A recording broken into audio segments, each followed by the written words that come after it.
హర్యానా ఎలక్షన్లో కాంగ్రెస్ పార్టీకి అనూహ్యంగా ఎదురుదెబ్బ తగులుతా ఉన్నది.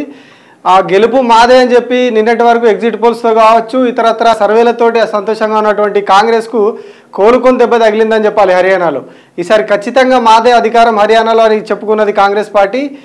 బీజేపీకి ఈసారి పూర్తిగా ఓడిపోయి అక్కడ నామరూపాలు లేకుండా చేస్తామని చెప్పేసి రాహుల్ గాంధీ కావచ్చు ఇతర నాయకులు ఎన్నికల ప్రచారంలో చెప్పారు.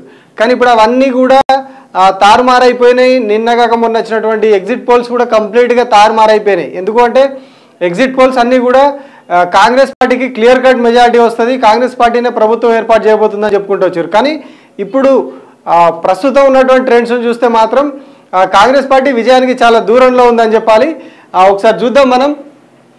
ప్రస్తుతం బీజేపీకి 49 సీట్లలో బీజేపీ ఆధిక్యంలో ఉంది. కాంగ్రెస్ పార్టీ 35 సీట్లకే పరిమితమైంది. ఇప్పటి వరకు వస్తున్నటువంటి రిజల్ట్స్లో ఇప్పటివరకు ఉన్నటువంటి ట్రెండ్స్లో కాంగ్రెస్ పార్టీ కేవలం 35 సీట్లకే పరిమితమైపోయింది. బీజేపీ మాత్రం 48 సీట్ల వరకు దూసుకెళ్ళింది. స్టార్టింగ్లో కాంగ్రెస్ పార్టీ లీడ్లోకి వెళ్ళింది కొద్దిసేపు, ఆ తర్వాత కాంగ్రెస్ లీడ్లోకి వెళ్ళింది, బీజేపీ కాస్త వెనుకబట్టే అనిపించింది. ఒక 4-5 సీట్లు అటు ఇటుగా లీడ్లు మారినాయి. మారేసరికి ఢిల్లీలో ఉన్నటువంటి కాంగ్రెస్ పార్టీ ఆఫీస్లో ఏకంగా సంబరాలు కూడా మొదలైపోయినాయి. అటు హర్యానా కాంగ్రెస్ ఆఫీస్లో సంబరాలు మొదలైపోయినాయి. కానీ ఈ సంబరాలు కొనసాగుతుండగానే ఒక అరగంటలోనే కంప్లీట్గా సినిమా అంతా రివర్స్ అయిపోయింది, ఉల్టా పల్టా అయిపోయింది. కాంగ్రెస్ పార్టీకి సీట్లు 30 దగ్గరే ఆగిపోయినాయి. బీజేపీ 49 వరకు దూసుకెళ్ళింది. ఐఎన్ఎల్డీకి 1 సీట్లో లీడ్లో ఉంది, బీఎస్పీ 1 సీట్లో లీడ్లో ఉంది, 4 ఇండిపెండెంట్లు లీడ్లో ఉన్నారు ప్రస్తుతం. సో ఇది 49 స్థానాల్లో మొత్తం 49లో లీడింగు బీజేపీ, 35లో కాంగ్రెసు. ఈ స్థానాలన్నీ మనకు కాషాయ రంగులో కనిపిస్తున్నటువంటి స్థానాలన్నింటిలో కూడా బీజేపీ లీడ్లో ఉంది. ఏదైతే బ్లూ కలర్లో ఉందో ఈ బ్లూ కలర్లో ఉన్న దాంట్లో కాంగ్రెస్ పార్టీ లీడ్లో ఉంది. ఇది బీఎస్పీ లీడ్లో ఉన్న ప్రాంతం. ఇవి మొత్తం 90 అసెంబ్లీ స్థానాలకు గాను ప్రస్తుతం 49 స్థానాల్లో కాంగ్రెస్ పార్టీ లీడ్లో కొనసాగుతూ ఉన్నది. ఇది official election commission of India website. ఇది 49 స్థానాల్లో బీజేపీ ఉంది. క్లియర్ కట్ ఖచ్చితంగా బీజేపీనే ప్రభుత్వం ఏర్పాటు చేసే అవకాశాలు క్లియర్ కట్గా ఉన్నాయి. ఇప్పుడు క్లియర్గా కనిపిస్తూ ఉన్నాయి. ఎందుకు అంటే 90 స్థానాల్లో 50 స్థానాలు వచ్చేసినట్టే ఆల్మోస్ట్ మ్యాజిక్ ఫిగర్ రీచ్ అయిపోయినట్టే. ఖచ్చితంగా బీజేపీ అక్కడ గవర్నమెంట్ ఫామ్ చేస్తుంది. కానీ ఎందుకు మరి కాంగ్రెస్ పార్టీ ఖచ్చితంగా మేము గెలుస్తున్నాము, ఎగ్జిట్ పోల్స్ అన్నీ కూడా కాంగ్రెస్ పార్టీకే ఫేవర్గా ఉంది అని చెప్పినాయి. కాంగ్రెస్ పార్టీ కూడా ఫుల్ ధీమాతో ఉంది. మొన్నటి వరకు మొన్న ఎలక్షన్ పోలింగ్ అయిన తర్వాత నుంచి ఆ రోజు సాయంత్రం ఎగ్జిట్ పోల్స్ రావడం ఇవన్నీ కూడా కాంగ్రెస్ పార్టీ ఫుల్ జోష్ తోటి ఉన్నది. మేమే గెలుస్తున్నాము, హర్యానాలో ఈసారి మాదే అధికారం, బీజేపీ నియంతృత్వానికి చరమగీతం పాడుతున్నాము అని చెప్పేసి వాళ్ళు చెప్పుకున్నారు. కానీ అదేది కూడా పారలేదు. మరి మోడీ మీద వ్యతిరేకత అన్నారు, ఇదంతా అన్నారు. రాహుల్ గాంధీ మొహబ్బత్ కా దుకాన్ అని అక్కడ కూడా పోయి చెప్పారు. తెలంగాణలో ఇచ్చిన దానికంటే ఎక్కువ గ్యారంటీలు ఇచ్చారు. ఇక్కడ 6 గ్యారంటీలు ఇస్తే అక్కడ 7 గ్యారంటీలు ఇచ్చారు. చాలా చెప్పారు అక్కడ. కాంగ్రెస్ పార్టీ చాలా హామీలు ఇచ్చింది. అవి కూడా ఒకసారి చెప్తాను మీకు. కాంగ్రెస్ పార్టీ తెలంగాణలో ఇచ్చిన గ్యారంటీల కంటే కూడా అక్కడ ఎక్కువ గ్యారంటీలు ఇచ్చింది. మరి ఎందుకు ఇట్లా ఎలక్షన్లో ఎదురుదెబ్బ తగిలింది అనేది కాంగ్రెస్ పార్టీకి ఇప్పుడు అంతుపట్టడం లేదు. ఎందుకంటే తెలంగాణలో అదే 6 గ్యారంటీలు ఎలక్షన్లో అధికారంలోకి వచ్చారు. కర్ణాటకలో కూడా అదే జరిగింది, గ్యారంటీలు చెప్పారు, అధికారంలోకి వచ్చారు. బట్ ఈ గ్యారంటీలు అనేవి హర్యానాకి వెళ్ళేసరికి పనిచేయలేదు. ఇక్కడ పనిచేసినటువంటి మంత్రం అక్కడికి పోయేసరికి పనికి మాలిన మంత్రం అయిపోయింది. ఏం జరిగింది, దీని తెర వెనకాల ఏమున్నది అవి కూడా చూద్దాం. కర్ణాటకలో హర్యానాలో కాంగ్రెస్ ఇచ్చినటువంటి హామీల లెక్కలు ఒకసారి చూద్దాం.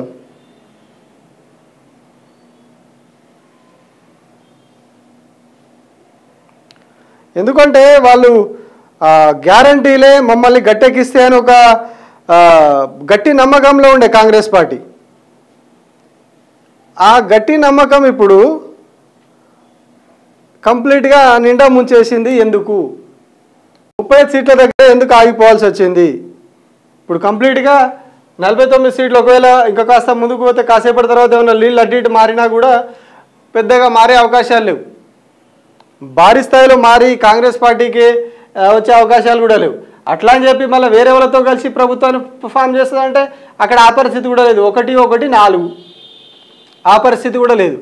కంప్లీట్గా ఇది కాంగ్రెస్ పార్టీకి ఒక దారుణమైన ఎదురు దెబ్బ అని చెప్పాలి. ఎందుకంటే ఒకసారి కర్ణాటక ఎలక్షన్ల తర్వాత తెలంగాణ ఎలక్షన్లు, ఆ తర్వాత లోక్సభ ఎలక్షన్లలో మా గ్యారంటీలు పనిచేసినాయి, మేము ఇచ్చిన హామీలు పనిచేసినాయి, యువతకు ఇది చేస్తాము, వృద్ధులకు ఇది చేస్తాము, రైతులకు ఇది చేస్తామని చెప్పి చాలా గ్యారంటీలు ఇచ్చారు, చాలా హామీలు ఇచ్చారు.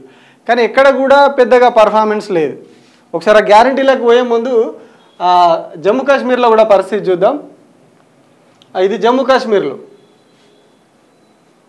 అక్కడ పరిస్థితి ఏంది? 26 సీట్లు బీజేపీకి, ఇది కాంగ్రెస్కి 9, జేకేపీడీపీ 3, జేపీసీ 2, ఇండిపెండెంట్ 7, నేషనల్ కాన్ఫరెన్స్కి 42. ఈ నేషనల్ కాన్ఫరెన్సు కాంగ్రెస్ అక్కడ పొత్తు పెట్టుకొని ఉన్నాయి. జమ్మూ కాశ్మీర్లో నేషనల్ కాన్ఫరెన్సు కాంగ్రెస్ పొత్తులో ఉన్నాయి. ఎవరైతే ఒమర్ అబ్దుల్లా, ఫరూక్ అబ్దుల్లా ఉన్నారో మాజీ ముఖ్యమంత్రులు, వాళ్ళకు సంబంధించినటువంటి party Jammu Kashmir national conference. ఈ పార్టీ కాంగ్రెస్ అక్కడ పొత్తులో ఉన్నాయి. సో వాళ్ళకి 42 + 9 51 సీట్లలో వాళ్ళు అక్కడ లీడ్లో ఉన్నారు. బీజేపీ 26 సీట్ల దగ్గర ఆగింది.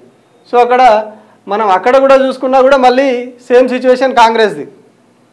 అక్కడ ఒక రకంగా చెప్పాలంటే వీళ్ళకు నేషనల్ కాన్ఫరెన్స్ కావచ్చు, ఇతరత్ర ప్రాంతీయ పార్టీలకు అక్కడ పట్టు ఉంటుంది. ఒక బెల్ట్లో బీజేపీకి పట్టు ఉంటుంది. బట్ కాంగ్రెస్ పార్టీకి దేశమంతటా కూడా మాకు మైనారిటీ ఓటు బ్యాంక్ ఉన్నది, దేశమంతటా కూడా మైనారిటీలు మా వెంట ఉన్నారని చెప్పి కాంగ్రెస్ పార్టీ చెప్పుకుంటూ ఉంటుంది. కానీ జమ్మూ కాశ్మీర్లో ఆ పరిస్థితి లేదు. ఏవైతే వీళ్ళు ఇప్పుడు ఈ 42 నేషనల్ కాన్ఫరెన్స్ కొన్ని సీట్లు, అదంతా కూడా ముస్లిం బెల్ట్, ముస్లిం పాపులేషన్ ఉన్నటువంటి బెల్ట్, ముస్లింలు ఎక్కువగా ఉన్నటువంటి ప్రాంతం. మ్యాక్సిమం ఆ ఓటర్లంతా కూడా ముస్లిం ఓటర్లే. అక్కడ ఆ ఓట్లన్నీ కూడా నేషనల్ కాన్ఫరెన్స్కే పడినాయి, కాంగ్రెస్కు పడలే. కాంగ్రెస్కి వచ్చిన ఎంత 9 సీట్లలో లీడ్లో ఉన్నారు ఇప్పటి వరకు వాళ్ళు. అంటే అక్కడ కూడా మైనార్టీలు కాంగ్రెస్ని దాదాపు పక్కన పెట్టారు. ఎవరో కొంతమంది మాత్రమే అక్కడ జమ్మూ కాశ్మీర్లో మైనార్టీలు కాంగ్రెస్ వైపు ఉన్నారు. అక్కడ కూడా కాంగ్రెస్కి పెద్దగా ఆదరణ లేదు. అక్కడ బీజేపీ సింగిల్గా పోటీ చేసింది, 26 సీట్లు వచ్చినాయి. మరి కాంగ్రెస్ మైనార్టీలు మాకున్నారు, మేము అన్ని వర్గాలకు మేము చేస్తున్నామని చెప్పి మా అన్ని మతాలు అన్ని వర్గాలు సమానమే అని మాట్లాడినటువంటి కాంగ్రెస్కు అక్కడ కూడా గుండు సున్నా వచ్చే పరిస్థితి వచ్చింది. ఇక 9లో లీడ్గా ఉన్నా కానీ అది పెద్దగా చెప్పుకోవద్దు. ఎందుకంటే మరి దేశమంతటా మేమే కాపాడేది. మొహబ్బత్ కా దుకాన్, ఇక్కడ నుంచి కశ్మీర్ నుంచి కన్యాకుమారి దాకా, కన్యాకుమారి నుంచి కశ్మీర్ దాకా, కిందికెళ్ళి మీదికి, మీదికెళ్ళి కిందికి, మొత్తం మొహబ్బత్ కా దుకాన్ అని యాత్రలు చేసి, ర్యాలీలు చేసి, ఇవన్నీ చేసిన మరి ఉపయోగం ఏది? ఎక్కడ పోయింది మొహబ్బత్ కా దుకాన్? కశ్మీర్లో సెక్యూరిటీ సమస్య ఉన్నప్పటికీ అక్కడ పోయి రాహుల్ గాంధీ యాత్ర చేసిండు, తిరిగినా అని చెప్పి చెప్పుకున్నారు వీళ్ళు. మరి ఏమైంది? 9 సీట్ల అక్కడ ఆగింది. ఇప్పుడు ఇక్కడ ఇది లేకుంటే ఇక్కడ కాంగ్రెస్ ప్లస్ నేషనల్ కాన్ఫరెన్స్ 52, ఇది ఎన్డీటీవీ వెబ్సైట్లో వీళ్ళు చూపిస్తున్నది 52. ఇక్కడ వీళ్ళు 2 కలిసినాయి కాబట్టి వీళ్ళ 52 పెద్ద నెంబర్ కనిపిస్తుంది. అంటే వాళ్ళు గవర్నమెంట్ ఫామ్ చేయడానికి అవకాశాలు ఏర్పడ్డాయి. ఇప్పుడు అదే వీళ్ళు లేకపోతే, ఇదే నేషనల్ కాన్ఫరెన్స్ అక్కడ వాళ్ళు గెలవకపోతే, బీజేపీ గెలవకపోతే గుండు సున్నా. అక్కడ కాంగ్రెస్ పార్టీ గుండు సున్నా, నేషనల్ కాన్ఫరెన్స్ కాంగ్రెస్ గెలవకపోతే కాంగ్రెస్ గుండు సున్నా అన్నట్టు అక్కడ. అంటే 9 సీట్లు ఎందుకు దేనికి రాకుండా పక్కకున్నటువంటి సీట్లు వాళ్ళే. సింగిల్ లార్జెస్ట్ పార్టీగా అవుతున్నది Jammu Kashmir national conference. So ఇట్లా 2 రాష్ట్రాల్లో కూడా కాంగ్రెస్ పార్టీకి వరుస ఎదురు దెబ్బలు అనే చెప్పాలి. ఇవి 2 రాష్ట్రాల్లో కూడా వరుసగా అక్కడ ఇక్కడ ఇగో గ్యారంటీలు.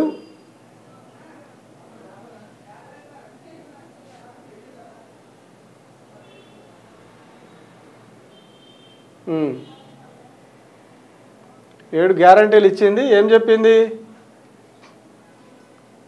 ఏ రోజు ఇది ఇచ్చింది? 19 సెప్టెంబర్ నాడు రిలీజ్ చేశారు ఖర్గే గారు. ఏం చెప్పారు? Manifesto for which include provide మహిళలకు 2000 రూపాయలు నెలకి, మన దగ్గర 2500 నెలకి. సేమ్ అవే గ్యారంటీలు. ఇక్కడ 2500 రాలే, అక్కడ 2000 కూడా మరి వీళ్ళు ఇయర్ అని డిసైడ్ అయినట్టున్నారు. మరి చూసినట్టున్నారు తెలంగాణలో జరుగుతున్నటువంటి పరిస్థితి, కర్ణాటకలో జరుగుతున్నటువంటి పరిస్థితి వాళ్ళు క్లియర్ కట్గా అబ్జర్వ్ చేసినట్టున్నారు పాపం. అందుకే ఆడ 2000 ఇస్తామన్నారు నెలకు, ఇక్కడ తెలంగాణలో 2500 అన్నారు. మరి అక్కడికి వచ్చేసరికి 500 తగ్గించారు. అయినా కానీ జనాలకు నమ్మకం కలగనట్టున్నది వీళ్ళు ఇస్తారో ఇయ్యరో అని చెప్పేసి. అట్లాగే ఎల్పిజి సిలిండర్ 500కే. ఇక్కడ సిలిండర్ కథ ఎట్లుండదో అందరు చూస్తున్నాం మనం. 90 లక్షలకు పైగా రేషన్ కార్డులు ఉంటాయి. గట్టిగా తిప్పి తిప్పి కొడితే అందులో పావుల వంతు మందికి కూడా 500కి సిలిండర్ ఇస్తలేరు. మాకు వస్తలేదని జనాలందరూ రోడ్లు ఎక్కుతా ఉన్నారు. ఓల్డ్ పెన్షన్ స్కీమ్ను మళ్ళీ పెడతామన్నారు. 2 లక్షల గవర్నమెంట్ ఉద్యోగాలు సేమ్. మళ్ళా తెలంగాణలో ఏం చెప్పారు, తెలంగాణలో వచ్చిన మొదటేడాదే 2 లక్షల ఉద్యోగాలు నింపుతా ఉన్నారు. ఏం చేసిర్రు, పోయిన గవర్నమెంట్ వాళ్ళు ఇచ్చిన 30,000 ఉద్యోగాలు దాదాపు 30 అవిటితో 10 దాదాపు 40-50 వేల ఉద్యోగాలు వాళ్ళు ఇచ్చిన వాటికి ఇప్పుడు వీళ్ళు నియామక పత్రాలు ఇచ్చి మేము ఇచ్చినామని చెప్పుకుంటారు. ఒకసారి ఏమో మేమే ఉద్యోగాలు ఇచ్చినామంటారు, ఇంకొకసారి మేము ఓన్లీ నియామక పత్రాలు ఇచ్చినామని ఇంకొకసారి చెప్పుకుంటారు. అంటే అటు ఒకసారి అటు దునుకుతారు, ఒకసారి ఇటు దునుకుతారు. సో ఇది కూడా మరి హర్యానా వాళ్ళకి మరి ఎవరైనా తీసుకుపోయి చెప్పిరో ఏమో. ఎందుకంటే ఎలక్షన్ల కొద్ది రోజుల ముందు హరీష్ రావు కూడా ఒక కామెంట్ చేశారు, మేము పోతాం హర్యానా పోతాం, మహారాష్ట్ర పోతాం, ఢిల్లీ పోతాం, అన్ని చోట్లకు పోయి కాంగ్రెస్ పార్టీ వైఫల్యాలని చెప్తాము, కాంగ్రెస్ పార్టీ తెలంగాణలో వేసినటువంటి దుర్మార్గాలను దేశమంతా వివరిస్తామని చెప్పారు. మరి వీళ్ళైతే ఇక్కడనే ఉన్నారు, రాష్ట్రం దాటి వీళ్ళు అక్కడికి పోలేదు. కానీ ఇక్కడనే పరిస్థితి ఇట్లా అయిపోయింది. ఎందుకంటే అన్ని తెలంగాణలో చెప్పినాయి 2 లక్షల ఉద్యోగాలు ఇక్కడదే. ఆడ మహిళలకు ఇస్తామన్న 2000, ఇక్కడ 2500 లెక్క, 500 గ్యాస్ సిలిండరు, ఇదిగో కరెంటు 500 యూనిట్లు ఫ్రీ, ఇక్కడ 200 యూనిట్లు అన్నారు. ఆ 200 యూనిట్లు ఎంతమందికి వస్తుందో మీరు చూసే వాళ్ళకి అందరికీ తెలుసు. ఎందుకంటే చూసే వాళ్ళలో సగం మందికి కాదు, పావుల మందికి కూడా వచ్చి ఉండదు నాకు తెలిసి. రాష్ట్రంలో పరిస్థితి అట్లుంది. రేషన్ కార్డు అన్నారు, అదే అన్నారు, ఇది అన్నారు, అడిట్ చేసిర్రు, ఏదో కొంతమందికి ఇచ్చేసిర్రు, మమ అనిపించేసారు దాన్ని. అందరికీ ఏం చెప్పారు, ఫస్ట్ అందరికీ 200 యూనిట్ల కరెంటు ఫ్రీ ఇండ్లకు. హర్యానాకు పోయేసారు కదా 500 అయిపోయింది, 500 యూనిట్లు అయింది. ఇక్కడ 200 యూనిట్లకే వాళ్ళకి దిక్కులేదు, అక్కడ 500 యూనిట్లు అని చెప్పారు. అయినా కానీ జనాలు నమ్మలే. మద్దతు ధర పంటలకు ఇగో ఇన్ని ముచ్చట్లు చెప్పారు. ఇన్ని ముచ్చట్లు చెప్పినా కూడా ఇగో ఇది పరిస్థితి. కాంగ్రెస్ పరిస్థితి ఇక్కడ ఆగింది, కాంగ్రెస్ పరిస్థితి. మరి ఏం జరిగింది? కాంగ్రెస్ పార్టీ పుంజుకుంటుంది దేశంలో. ఏమంటారు, బీజేపీని మేము తొక్కేస్తున్నాం, బీజేపీ వెనక్కిపోతుంది, మోడీ మానియా అయిపోయింది దేశంలో, రాహుల్ గాంధీ మానియా నడుస్తుందని చెప్పేసి కాంగ్రెస్ పార్టీకి సంబంధించినటువంటి ఒక సెక్షన్ ఆఫ్ మీడియా మొత్తం ఇట్లా లేపారు మీదికి, మొగుల మీదకి లేపారు రాహుల్ గాంధీ. మరి ఏడు మొగుల మీద ఎక్కడ హర్యానాలో కనిపిస్తలేదు కదా. ఎందుకు హర్యానాలో వైఫల్యం చెందాల్సి వచ్చింది? తెలంగాణలో మీరు చెప్పింది ఏంటిది, చేస్తున్నది ఏంటిది? తెలంగాణలో 6 గ్యారంటీలు, 420 హామీలు అన్నీ పోయినాయి. కర్ణాటకలో అదే అయింది. ఇక్కడ ఒకవేళ హామీలు అమలు కాలేదని అడిగితే దాడులు, ప్రశ్నించిన వాళ్ళ మీద కేసులు, అరెస్టులు, కంప్లీట్గా ఒక పోలీస్ రాజ్యం ఎమర్జెన్సీ పరిస్థితిని రాష్ట్రంలో తీసుకొచ్చిర్రు. ఇవంతా కూడా దేశం చూస్తున్నది కదా, ప్రజలందరూ చూస్తున్నారు కదా దేశంలో. ఇవాళ రేపట్ల ఒక అప్పటి లెక్క లేదు కదా పరిస్థితి. చేతిలో సోషల్ మీడియా ఉన్నది, మీడియా ఛానళ్ళు ఉన్నాయి, చాలా మాధ్యమాలు చాలా ఉన్నాయి కదా సమాచారం చేరిపోవడానికి కాంగ్రెస్ పార్టీ పాలన ఎట్లా ఉన్నది అని. అధికారంలోకి వచ్చినప్పుడు కొద్ది రోజులన్నా కొద్దిగా పద్ధతిగా పనిచేయాలి, చెప్పిన మాటలు నిలబెట్టుకునే ప్రయత్నం చేయాలి, ఇచ్చిన హామీలను కొంతలో కొంత అమలు చేసే ప్రయత్నం చేయాలి. కానీ ఇక్కడ అవన్నీ ఏవీ లేవు. తెలంగాణలో డిపార్ట్మెంట్ అన్నీ కూడా పండుకోబెట్టిర్రు. ఒకటే ఒక డిపార్ట్మెంట్ పనిచేస్తున్నది, అది పోలీస్ డిపార్ట్మెంట్. కేవలం పోలీస్ డిపార్ట్మెంట్ పనిచేస్తున్నది. మిగతా డిపార్ట్మెంట్లు అన్నింటినీ మంచిగా జోగొట్టిరు, బజ్జో బజ్జో జోజో అని పాట పాడుకుంటా పడుకోబెట్టిర్రు. ఓన్లీ వన్ డిపార్ట్మెంట్ ఏదైతే పనిచేస్తున్నదో అది పోలీస్ డిపార్ట్మెంటు. దాంతో పని చేయించుకుంటా ఇప్పుడు మాట్లాడితే తీసుకుపోయేయాలి, సోషల్ మీడియాలో పోస్ట్ పెడితే వేసుకుపోయేయాలి. సోషల్ మీడియాలో పోస్ట్ పెట్టినందుకు లుకౌట్ నోటీసులు ఇచ్చి అరెస్ట్ చేసే స్థాయికి కాంగ్రెస్ పార్టీ ప్రభుత్వం వచ్చింది అంటే ఇగో ఇట్లాంటి ఫలితాలే వస్తాయి. 35 కాడ ఆగాల్సి వచ్చింది. ఎందుకు? నియంతృత్వానికి దేనికి కానీ ఒక హద్దు అదుపు ఉంటుంది, పద్ధతి పాడు ఉంటాయి. గుడ్డెద్దు చేండ్ల పడ్డట్టు కథం మొదలుపెట్టిన కాంచెల్లి అధికారంలోకి వచ్చినాక మరుసటి రోజు నుంచి దాడులు, కేసులు, హత్యలు, ల్యాండ్ ఆర్డర్ ఉండదు, ఏం ఉండదు. దొరికినట్టు తీసుకుపోవాలి, లోపలేయాలి, లేకుంటే మనుషులను పెట్టి కొట్టియాలి. మీడియా మీదకి మనుషులను పంపించాలి, గూండాలను పంపించి కొట్టిపియాలి మీడియా ప్రతినిధులను. ఇవన్నీ దేశమంతా చూస్తుంది కదా. కేవలం ఇక్కడి రిఫ్లెక్షను తెలంగాణ అంటే ఒక మంచి పేరు ఉన్నది దేశవ్యాప్తంగా. సో ఖచ్చితంగా తెలంగాణ వైపు దేశమంతా చూస్తుంది. తెలంగాణలో ఏం జరుగుతుంది, గత 10 ఏళ్ళు తెలంగాణ ఏర్పడిన తర్వాత 10 ఏళ్ల నుంచి తెలంగాణ ఏందనేది ప్రపంచమంతా చూసింది, దేశం కూడా చూసింది. ఇప్పుడు ఖచ్చితంగా కూడా చూస్తూ ఉంటుంది తెలంగాణలో ఏం జరుగుతుంది. కొత్త కాంగ్రెస్ పార్టీ గవర్నమెంట్ వచ్చింది, ఏం చేస్తూ ఉంది కాంగ్రెస్ పార్టీ అక్కడ అనేది దేశమంతా చూస్తూ ఉంటుంది. చూస్తున్నారు కూడా, వాళ్ళు చూసారు కాబట్టి ఇగో ఈడిదాకా ఆగిపోయింది. ఒక చేతుల రాజ్యాంగం పుస్తకం పట్టుకొని నేను రాజ్యాంగ పరిరక్షకుని, నేనే నేనే దేవుణ్ణి అని చెప్పినట్టుగా నేనే రాజ్యాంగ పరిరక్షకుని అని చెప్పుకుంటే సరిపోదు. కార్యరూపంలో కూడా కనిపించాలి. ఓన్లీ షోప్ టాప్కు చూయించుకోవడానికి కాదు రాజ్యాంగం చేతిలో పట్టుకోవడం. అక్కడ వాస్తవ పరిస్థితి ఏంది అనేది కూడా జనాలు అబ్జర్వ్ చేస్తారు. ఈ చేతుల రాజ్యాంగం పట్టిర్రు, మరి ఈ చేతులు ఏం చేస్తారు? పోలీసు లాఠీ ఉన్నదా? ప్రజలను ఇట్లా ఆదుకుంటారా? ఆపన్నాస్తంగా ఉన్నదా? ఇది భస్మాసుర హస్తం అయిందా? ఇంకొక చెయ్యి ఇలా ఆ రాజ్యాంగం ఉంది కరెక్టే, ఇది రాజ్యాంగం కనిపిస్తుంది, మరి ఇంకో చెయ్యి కూడా ఉంటుంది కదా, ఆ చెయ్యి ఏం చేస్తుంది అని చూస్తారు కదా జనాలు. అవి చూసిర్రు కాబట్టే ఇక్కడ ఆగింది.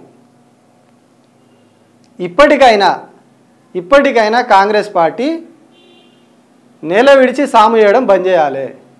నేనేదో ఎగురుతా, మొగుల మీద ఎగురుతా, వీడిని అరెస్ట్ చేస్తా, వాడిని అరెస్ట్ చేస్తా, మీడియా మీద దాడులు చేస్తా, ప్రశ్నించినోడిని తొక్కుతా, కొడుతాం, ఇదే గూండా రాజ్యం, ఇదే రాజ్యం అని చెప్తే ఉత్తరప్రదేశ్లో యోగి ఆదిత్యనాథ్ పాలనలో కూడా ఇదే జరుగుతుంది. దాని మీదనే రాహుల్ గాంధీ పోయి కొట్లాడతాడు, ప్రియాంక గాంధీ పోయి కొట్లాడుతుంది, రాజ్యాంగం చేతిలో పట్టుకొని తిరుగుతారు. మరి ఇక్కడ మీరు చేస్తున్నది కూడా అదే కదా. సో దానికి మీకు డిఫరెన్స్ ఏంది?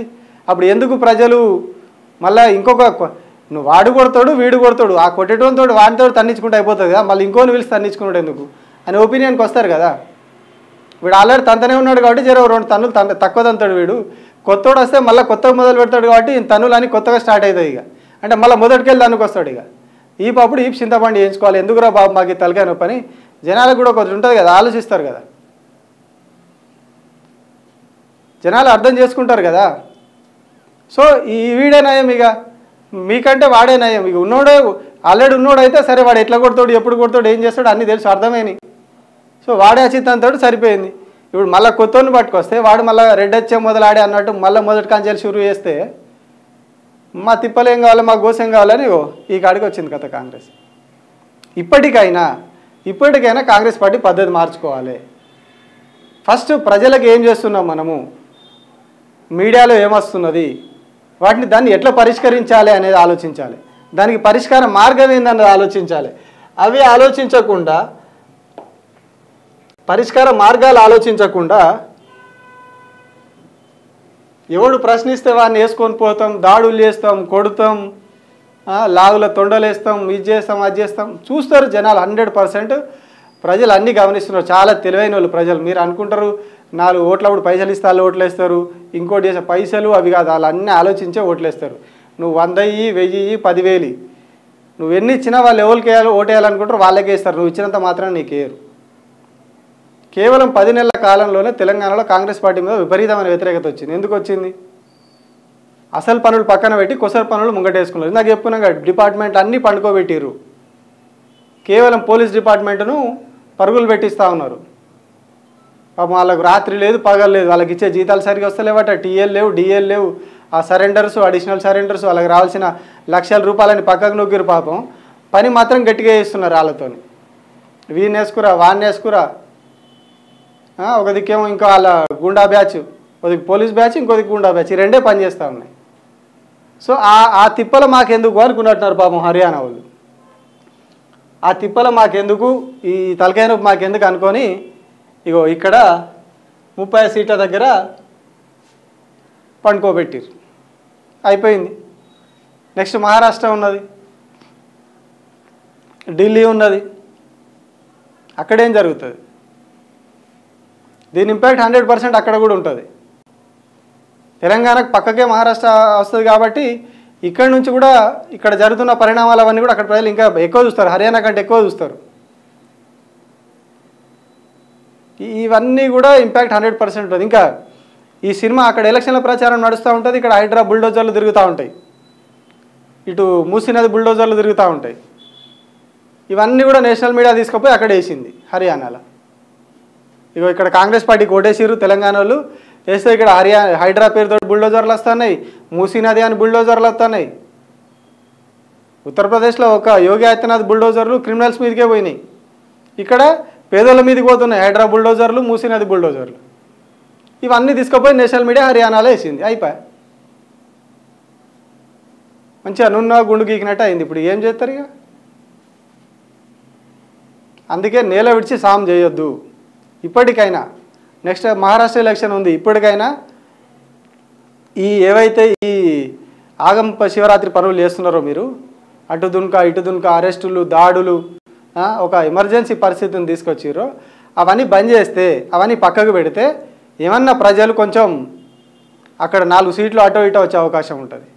లేదు మేము ఇట్లనే చేస్తాం, ఇవే దాడులు కేసు మనం చూస్తూనే ఉన్నాం. మొన్న ఒకరు అరెస్ట్ అయ్యారు బీఆర్ఎస్ పార్టీ వాళ్ళు, నిన్న ఒక జర్నలిస్ట్ అరెస్ట్ అయ్యాడు. వరుస పెట్టి ఇదే పనిగా రోజు వీకెండ్ వచ్చిందంటే పోలీసులకు ఇదే పని. ఎందుకంటే వీకెండ్లో అరెస్ట్ చేస్తే కోర్టుకు హాలిడే ఉంటుంది కాబట్టి చక్కగా తీసుకుపోయి జైలు వేయచ్చు. ఏదో జడ్జి కోర్టులో సబ్మిట్ చేసి తీసుకుపోయి జైల్లో పెట్టవచ్చు. 1-2 రోజులైనా జైల్లో పెడతాడు, భయపడతాడు. జర్నలిస్టులు కావచ్చు, అటు బీఆర్ఎస్ పార్టీ వాళ్ళు కావచ్చు, ఎవరైనా సరే 1-2 రోజులు జైల్లో పెడితే భయపడతారు, ఇంట్లో భయపడతారు. ఒక కేసు ఉన్నది మీద అని చెప్పి రేపటి రోజున మాట్లాడాలంటే కూడా వాళ్ళు భయపడతారు. అరే ఆల్రెడీ ఇదివరకే కేసు పెట్టిరు, ఇప్పుడు మళ్ళీ మాట్లాడతాం మనం అని చెప్పి భయపడి సైలెంట్ అవుతారు. గవర్నమెంట్ క్వశ్చన్ చేయడం ఆగిపోతుంది. ఇవన్నీ ప్లాన్ వీళ్ళది. ఆ ప్లాన్ తోటే వీకెండ్ వస్తే ఫ్రైడే సాటర్డే వీళ్ళ టార్గెట్ శుక్రవారం ఈవినింగ్ నుంచి స్టార్ట్ అవుతుంది. చలో ఎత్తుకుర్రి ఏమంటారు, అదో సినిమాలు అందరూ రాగానే ఏంది ఉరికొచ్చి జీబేకి వెళ్తారు, ఏదో సినిమాలు ఉంటుంది అట్లనే వీళ్ళది కూడా. ఫ్రైడే ఈవినింగ్ రాగానే కదా వస్తారు అందరికన్నా జీబ్లోకి, చలో ఉరుకుర్రి ఇక తిరుగుర్రి, దేశం మీద పడి తిరగాలి, ఫోన్లు ట్యాప్ చేయాలి, ఫోన్లు ట్రాక్ చేయాలి. ఇది మీరు చేస్తున్నది. ఏం చెప్పారు, ఏం చేస్తామని చెప్పారు? 6 గ్యారంటీలు, మహిళలకు పెన్షన్లు డబల్, మహిళలకు 2500, 15,000 రైతు భరోసా, రైతులందరికీ రుణమాఫీ. ఏడబోయినాయి. ఒకరికొకటి అని ఇచ్చిరా, ఏమని ఇచ్చిరా? ఏది లేదు. రుణమాఫీ అన్నారు 18,000 కోట్లు, 40,000 కోట్లది 18,000 కోట్లు చేసారు, మిగతా అని తీసి పెట్టారు. ఇంక 22,000 కోట్లు ఏడబోయినాయి. లేదు, అయిపోయింది రుణమాఫీ క్లోజ్. రైతు భరోసా దిక్కులేదు, యాసంగి స్టార్ట్ అయింది. ఆనకాలం పంటలు కోతకు వచ్చినాయి, యాసంగి కూడా కొందరు ఆల్రెడీ కొద్దిగా ముందు పంట వేసిన వాళ్ళు ఇప్పుడు యాసంగి పంటలు కూడా స్టార్ట్ చేస్తున్నారు, అది పోయింది. సో ఇవన్నీ కూడా దేశం గమనిస్తూ ఉన్నది, పక్కన ఉన్నటువంటి రాష్ట్రాలు గమనిస్తూ ఉన్నాయి. పిల్లి కళ్ళు మూసుకొని పాలు తాగినట్టు కాదు. పిల్లి అనుకుంటుందట కళ్ళు మూసుకొని పాలు తాగకుండా నన్ను ఎవరు చూస్తలేరు అని చెప్పి.